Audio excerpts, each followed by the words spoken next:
नीतीश कुमार के साथ हमेशा रहने की कस्में खाने वाले हम पार्टी के संरक्षक जीतन राम मांझी ने एक बार फिर से उनसे जुदाई कर ली है। यानी अपना पाला बदल लिया है।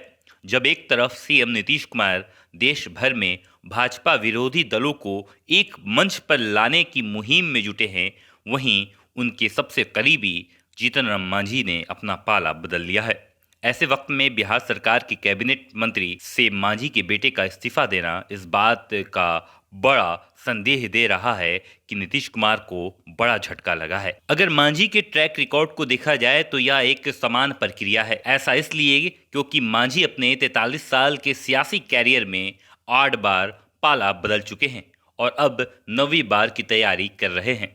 हालांकि ये किधर जाएंगे ये अभी साफ नहीं है। महागठबंधन से अलग होते हैं तो एनडीए इनका विकल्प जरूर होगा। मांझी बिहार में कांग्रेस, जनता दल, राजद, जेडीयू और बीजेपी के गठबंधन के साथ लगभग हर दल की सरकार में मंत्री रह चुके हैं। वे हमेशा उस दल के करीब रहे हैं जो सत्ता में रही है। जीतन राम मांझी ने अपने सियासी कैरियर की शुरुआत कांग्रेस पार्टी में रहकर की थी। 1980 में पहली बार गया के फतेहपुर विधानसभा सीट से चुनाव जीतकर विधानसभा पहुंचे थे।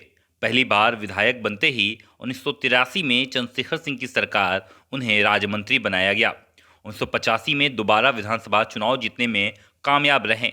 चंद्रशेखर सिंह के अलावा कांग्रेस के 3 अन्य मुख्यमंत्रियों यानी बिंदेश्वरी दुबे, सत्येंद्र नारायण सिन्हा और जगन्नाथ मिश्रा के मंत्रिमंडल में भी वो 1990 तक मंत्री रहे। 1990 के विधानसभा चुनाव में जनता दल की लहर में मांझी कांग्रेस उम्मीदवार के तौर पर चुनाव हार गए।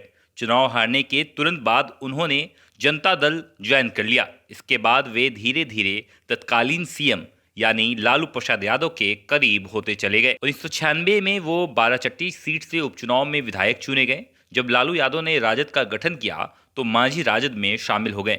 मांझी लालू यादव और राबड़ी देवी दोनों की सरकारों में मंत्री भी रहे, लेकिन डिग्री घोटाले में नाम आने पर उन्होंने अपना इस्तीफा दे दिया। 2005 में जब राजद के शासन का अंत हुआ और नीतीश कुमार बिहार के नए मुख्यमंत्री बने तो मांझी ने जदयू का दामन थाम लिया।